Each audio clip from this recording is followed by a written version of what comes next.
Well, folks, it seems like Donald Trump and his administration have had enough of Kash Patel and the current leadership at the FBI. Error after error have completely embarrassed Donald Trump, whether it be the FBI's mishandling of the Epstein documents under Kash Patel or the recent investigation into the Charlie Kirk shooter. It has just been a complete disaster. And even Donald Trump and his team are recognizing that. So let's get into this article talking about how Kash Patel may very well be on his way out. But before I do so, make sure to subscribe to the channel down below. It goes an incredibly long way. Drop a like on the video, comment, let me know what you think about the story. And without further ado, let's dive in.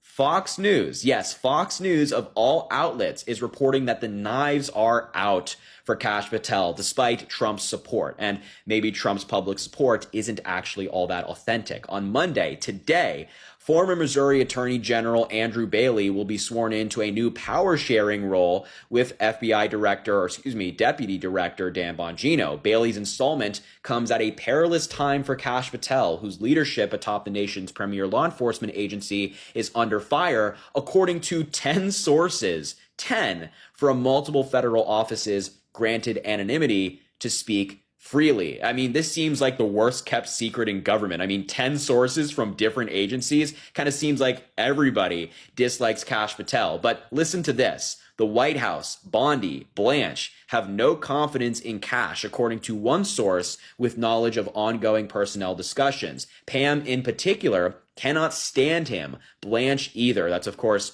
referring to Pam Bondi and Todd Blanche. Bondi and Blanche denied the characterization, and White House officials denied any plans to remove Director Patel from his position. But listen to this. Allies of Donald Trump and Patel's harshest critics have begun to circulate word that contingency plans for Patel's ouster are forming. They also claim his hopeful successor, Andrew Bailey, made clear that he would not leave his post as Missouri's Attorney General or abandon his aspirations to run for state governor, only to serve as Patel's number two. So it seems like this Andrew Bailey guy, who is probably equally as crazy, is coming into the FBI with almost a guarantee that he will be the director pretty soon. I mean, that's kind of how they're framing it with the way they're talking in this article. And honestly, this is just not surprising. I mean, if you've been following the story with the Epstein documents, which many of you have, and of course with the Charlie Kirk story, I mean, Kash Patel just kept tripping over himself at every opportunity. He has no leadership skills,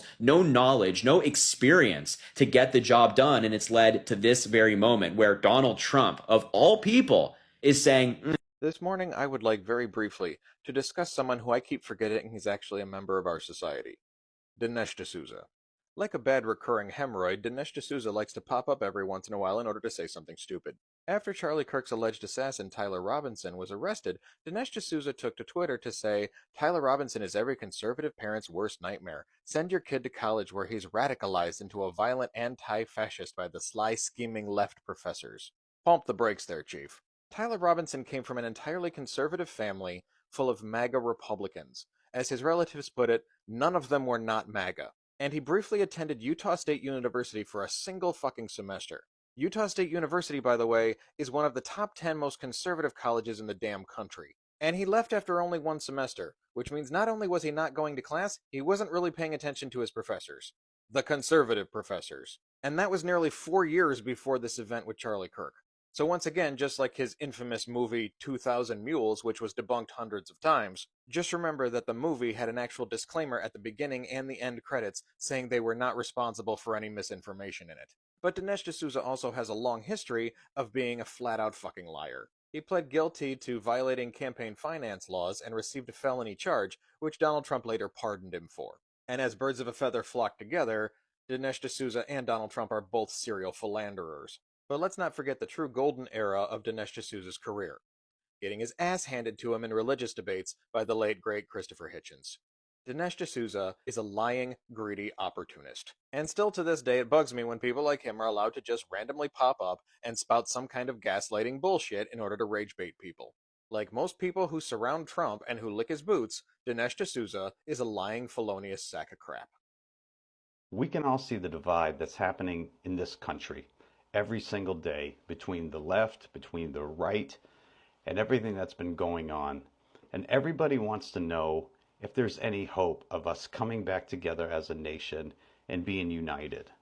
Well, I am hopeful eventually that we will get there, but I don't think that it is going to happen while the current administration is in charge. I don't think that's a possibility because the alleged president, Donald Trump, is so divisive. Everybody talks about the left like they are the ones that are being divisive all the time, but we have a president. He is the spokesperson, or supposed to be, for the American people. And yet he is constantly, for years now, in his rallies, on the campaign trail, in interviews, describing the left in a divisive manner as enemies of the state, as vile and animals and so forth. We've all heard it.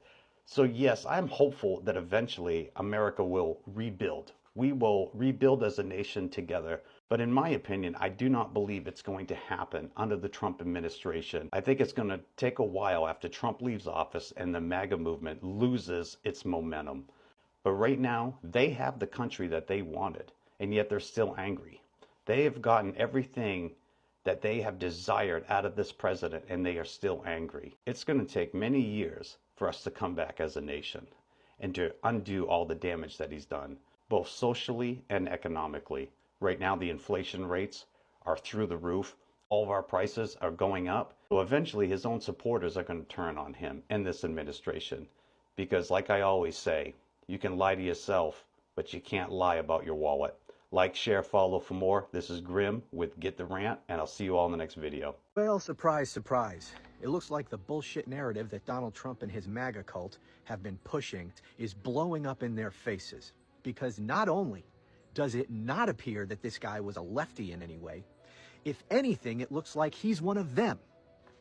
Which is why they are trying now so desperately to change the narrative. Because the one that they were pushing, that this was a left-wing radical extremist, as the President of the United States said in an Oval Office address, well, that's not true at all. Or it certainly doesn't appear that it is.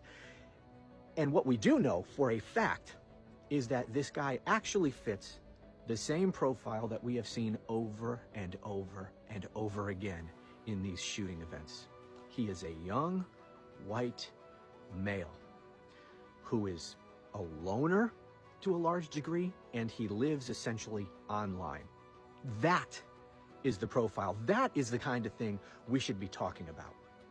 Not trying to figure out whose political tribe this guy was a part of, but that's the sick political situation that we find ourselves in. And of course, with someone like Donald Trump as president of the United States and head of one of the two major political parties, of course, that's exactly what this sort of stuff always descends into.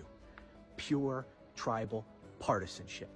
And from the very moment that we learned about this man's death, the right had their narrative. This had to be a lefty, and the reason why they do this is because if they can tie him to the opposing tribe, to the left, then we can accuse the entire political left, the entire opposing tribe, of being guilty, being complicit in this man's murder. Anyway, so this guy was clearly not a lefty. He comes from a MAGA family that was heavy into the gun culture. There's lots of videos showing that this guy, Tyler Robinson, and his entire family, with guns. From a young age, there's pictures of him. He looks like maybe 7 years old with a rifle. There's nothing necessarily wrong about that. There's a lot of responsible gun-owning families that teach their kids to shoot responsibly and handle firearms responsibly. From a young age, they teach them to go hunting. So I'm not actually, I'm not casting aspersions on this family. I don't know anything about this family other than they're Republican, they're MAGA. The grandmother has come out and said, yeah, that is a MAGA family. They're all MAGAs. So a MAGA gun-owning family, religious. The father's in law enforcement, reportedly. Now, I recognize that some of this, and we're still in the early stages of this.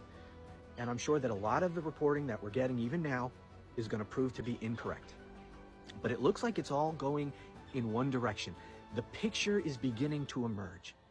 And the picture is clearly not one of a radical leftist.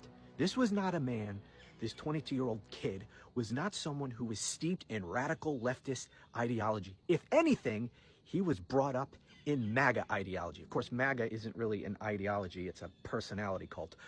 But that, if anything, is what this kid was raised in, not any sort of leftist political indoctrination.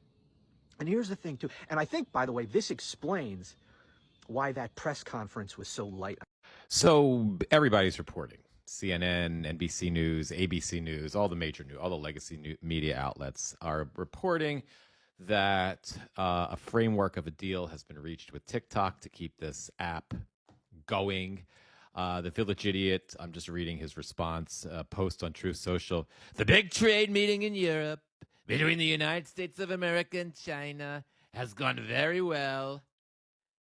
All caps for very well. It will be concluding shortly. A deal was also reached on a certain company that young people in our country very much wanted to save.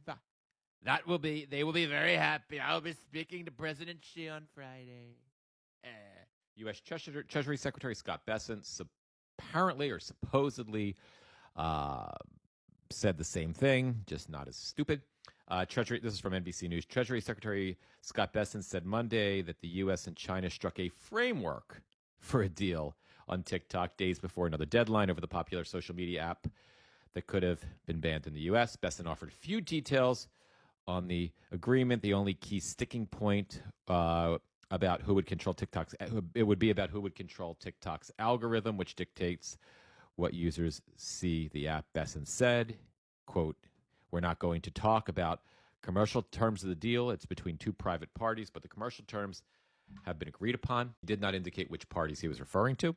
So, as is always the case, the village idiot Donald Trump couldn't wait to get on Truth Social and declare his great victory once again. That clearly isn't settled yet. Maybe there is a deal, maybe there isn't a deal, maybe there's a framework of a deal, maybe there's just a mild agreement. It'll be interesting to see what and if the Chinese have to say about this, if anything, in the hours to come. But as we've seen with the village idiot Donald Trump and with the trade war that he lost before he ever started it, he just announces deals over and over again to try to get the political win, the short-term political win that, wind up not even being agreements in any capacity. So we'll see if this is another one of those non-deal deals again. If it is a deal, who knows? Who knows if this app becomes, stays worthwhile, if it becomes a right-wing troll farm like X, becomes an unsuccessful app that's only available in the United States. If Oracle, Larry Ellison, the Trump-loving Oracle creep, buys it and it becomes the video version of Truth Social, or if it stays fine, if it's good, who knows? Honestly, who cares at this point? All right, so let's talk about this. I picked this particular comment. I'm not attacking this person by any means. I'm just using their comment as a starting point. This comment's actually about twice that length, so go back and read it and read some of the comments. Read as many as you can. Read the initial post and video, watch it so you understand the concept. It's about Epstein Island list. People who want the Epstein list to come out aren't thinking it through. If the list came out, one, bad people are on the list, would go to jail, since being on the list isn't a crime. The next line, 2, says innocent people that are on the list, like victims and whatever else, would basically be publicized and could go to jail or lose their careers for whatever. Then there's 3 and 4. Basically, so this is the point. They know the victims, at least a majority of them. They're not going to post them publicly unless they wish to be public. This is like an elite's party island. So chances are that most of the people that went there probably were not involved in anything nefarious or anything like that with children or young girls. We do know that young women in that industry in that time frame went above and beyond to get parts. They were used, manipulated, and abused, even raped into getting parts and becoming part of that industry. This is the point that everybody's making, of course. Donald Trump has so many public pictures with Epstein, like they're buds, with and without young women in those pictures. There's also a picture of him on a plane with him, but he was never on the island. I find it highly doubtful that he was not on the island, because that island was a party for the elites. Chances are he's lying. But at the same time, the truth has to come out, regardless of who's on the list. We have to remember, just because someone's on that list and went to the island, that doesn't mean they were a bad person. That doesn't mean they did anything wrong. Like I said, chances are they didn't know what was going on, and the ones that did and that turned a blind eye, then of course they should be held accountable, of course. But you're going to find of that time era, a majority of the elites from the United States went to that fucking island. So that's a lot of canceling. Just saying. But why is Donald Trump trying so hard to get away with it? Why is he avoiding releasing the information? Why did he give any kind of influential help to Epstein's lady there? Why is he even president if he's suspected to be involved in this? Where are the victims? Have the victims said anything? Have the victims named names? There has to be something there. I mean, obviously, some names have been named and so on, but there's no way that there's no information about Donald Trump being there. Another celebrity, somebody has to know. I mean, nobody wants to admit they went, so they're not going to come forward and say, hey, yeah, I saw Donald Trump there, blah, blah, blah, right? But again, this is something that the elites are going to sweep under the rug, whether they're good or not. They don't want to be involved. They don't want it out there. We all know the bullshit. And we know Donald Trump will do anything and everything to get away with whatever things he's done. His followers are oblivious. They believe everything that comes out of that orange clown's mouth. And they think he's this religious hero that's going to save the country.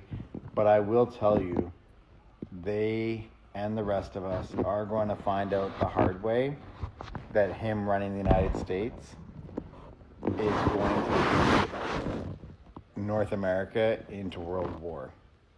It's only a matter of time. NATO has pushed for actions against Russia for flying drones into other NATO countries, and they have yet to respond, and Russia just keeps doing it because he knows they're not going to respond, because he knows they don't want war.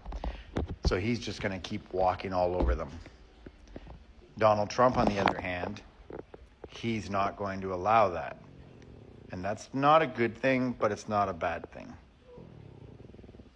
I think if he's on that list and that comes out public, he's going to go down fighting. And he's going to bring the country to its knees, defending his innocence. Which I have this feeling that he's not as innocent as he thinks. Like, we've all heard the way he talks with all the secret recordings of him. And he's all about photographs with young girls and, you know, fucking Playboy girls and the dancers and the Miss America contestants, which Charlie Kirk's wife, I believe, was also one of those contestants. He's very inappropriate. A lot of people would say he's old school, which a lot of old school people were very inappropriate towards women and young girls, I would say. It doesn't make it right, because it's not. But this here, though, it's partially right, but it's overall, it doesn't matter. They need to release that information.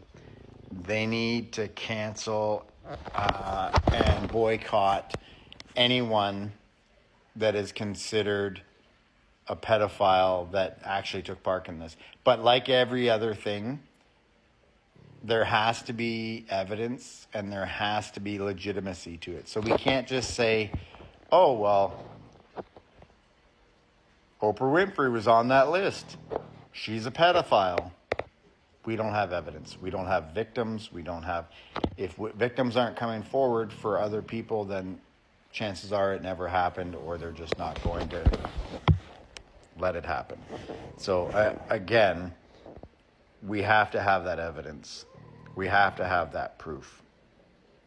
So, people are going to take justice into their own hands. They're going to see that fake list that came out before. People have already tried to boycott people, and they have no idea. They're falling for whatever bullshit. Donald Trump is going to do everything he can to avoid that list and him being on it. But once that list comes out, I guarantee anyone on that list, if they're going to go down, they're going to take everybody down. Because you can guarantee the elites, they don't go down alone. They take the ship down with them. That's exactly how it goes. So it'll happen. I don't know what'll happen first, that or World War, but thanks to the United States and Republicans and Donald Trump, World War is a given. It's just a matter of when it's going to happen. The knives are out for Cash Patel, the FBI director, as criticism is mounting fast over his handling of the investigation into the suspected shooter of Charlie Kirk. And the knives aren't just out from the left, they're also out from the right. And many are now calling for his resignation or his firing because of just how badly he mishandled this investigation. Remember, Patel is running around telling the public that it was law enforcement that caught the suspected shooter, Tyler Robinson. But that's not true. Robinson's own family persuaded him to turn himself in, helped facilitate that process. Had they not done that, law enforcement may still be conducting a manhunt today. And not just that, Cash Patel took significant fire because he tweeted out earlier last week saying that they got the suspect, when in reality, they didn't. And where was Cash Patel when he tweeted that out? Dining at a very expensive New York restaurant, Rao's. And now many are saying that Patel is simply unfit to lead the Federal Bureau of Investigation. The knives are out within MAGA. The knives are out among the left. Now, Patel still claims he has the support of the White House and the support of Donald Trump. We'll see if that's actually true. And let me just put this for you in perspective. An FBI director serves 10 years. This is not a partisan role. Cash Patel has been in the role for only 8 months. He may not survive in that role past the end of the year. So we'll see what happens there. Now, meanwhile, an Iowa official, folks, is defying Governor Kim Reynolds, who ordered essentially all flags across the state to go half-staff for Charlie Kirk after his passing. Well, one Iowa official, Johnson County Supervisor John Green, is refusing, saying, quote, I will not grant Johnson County honors to a man who made it his life's mission to denigrate so many of my constituents. I have sworn an oath to protect and who did so much to harm not only the marginalized, but also to degrade the fabric of our body politic. Green condemned Kirk's killing, but criticized Reynolds for not issuing similar honors about other shootings, sparking significant debate among Iowa. But Green is right. When was Governor Kim Reynolds, where was she when Melissa Hortman was politically assassinated in Minnesota? Why weren't half-staff flags, why weren't all flags half-staff for several days after that? These are questions that are being asked today, and while now one Iowa county official is saying, hold up, I'm not actually going to do this because I don't have to.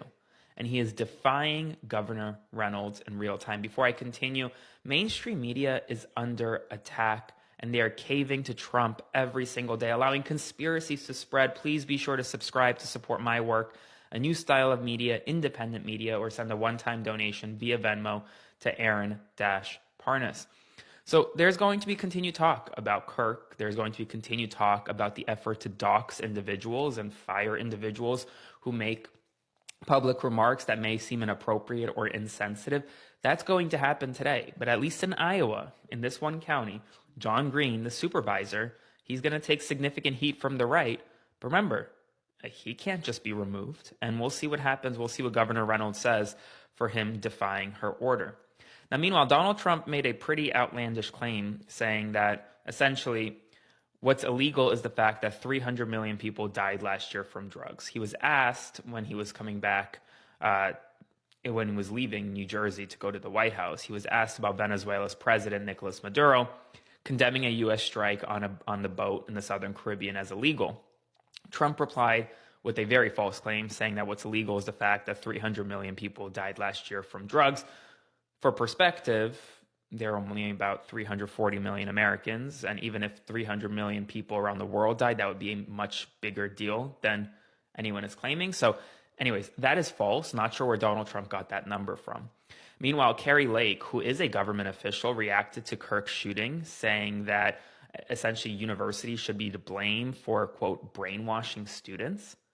She further claimed that the 22-year-old was once a Trump supporter and urged mothers not to, quote, send your children into these indoctrination camps.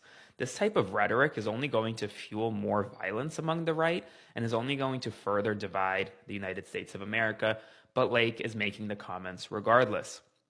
In a crazy story, 14 staff members and 75 animals were evacuated from the Yellowstone Valley Animal Shelter in Billings, Montana, after the FBI used the shelter's furnace to burn seized methamphetamine, filling the building with smoke. Employees required hospital treatment in hyperbaric chambers, while several animals are currently under veterinary care. And the shelter executive director said she was unaware of the drug burn, calling the incident, quote, heartbreaking, and is now seeking donations as the facility goes under weeks of decontamination. Adib Nasir of Magna, Utah, was arrested on terrorism charges after a lit but failed bomb incendiary device was found under a news media vehicle in Salt Lake City, with the FBI later discovering hoax WMDs, firearms, and narcotics at his home. He is currently being held without bail as investigators probe a possible motive. Donald Trump threatened to declare a national emergency and federalize Washington, D.C. after Mayor Bowser refused to have city police comply with or cooperate with ICE officials. U.S. Treasury Secretary Scott Bessent said that D.C. is very close to a deal with China over TikTok, but Donald Trump did yesterday say that he may let TikTok just die as negotiations between China and the United States continue. New York Governor Kathy Hochul endorsed Assemblyman Zohran Mamdani in his New York mayor run, calling the choice, quote, extremely serious in a New York Times op-ed. And in response, Donald Trump threatened to cut federal funding from New York following the endorsement, saying, how can such a thing happen? Washington will be watching this situation very closely. No reason to be sending good money after bad. The Late Show with Stephen Colbert won its first Emmy for Outstanding Talk Series just months after CBS canceled it. In his acceptance speech, Colbert thanked his team, reflected that the show was really about loss, and said, quote, I have never loved my country more desperately. God bless America. And paraphrase Prince, if the elevator tries to bring you down, go crazy and punch a higher floor. Health Secretary RFK Jr., a longtime vaccine skeptic, is targeting the Vaccine Injury Compensation Program, calling it, quote, broken, and vowing to, quote, fix it by adding conditions like autism to its list and altering vaccine recommendations, moves that experts warn could flood the system with claims, pushing lawsuits to traditional courts, which is what the system was created to design and was designed to avoid.